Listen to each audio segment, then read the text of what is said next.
ทม.ที่ย่อมาจากคำว่ากลางทุ่งนาเมืองมหาสารคามทำไรไถนาตากแดดจนหน้าดำหักเจ้าผู้งามคำถามจากคำสิได้บอกคนบ่หล่อคืออ้ายขอเป็นแฟนได้ไหมหากเจ้ามีใจก็ยิ้มให้อ้ายแน่นอนอ้ายดูอ้ายมันขยันปลูกมันลอกปอเบ้าหน้าบ่หลอกเฮ็ดก็จอบ่พอเบ้าเจ้าคนงามมีแฟนแล้วไปหรือมีภัยได้ใจไปแล้วเจ้าถ้าบ่มีอ้ายนี้ขอถามขอเว้าว่าฮักเจ้าหลายน้อ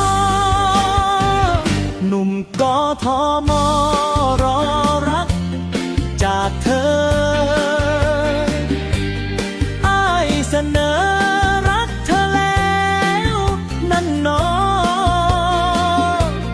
ก็รอลุ้นว่าจะเห็นใจอ้ายบ่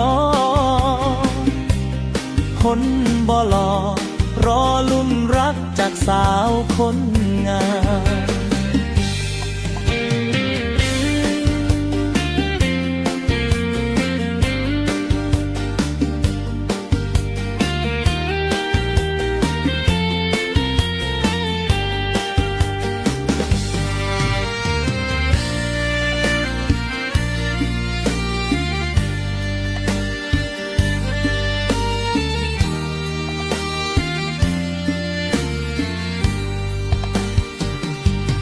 เจ้าคนงา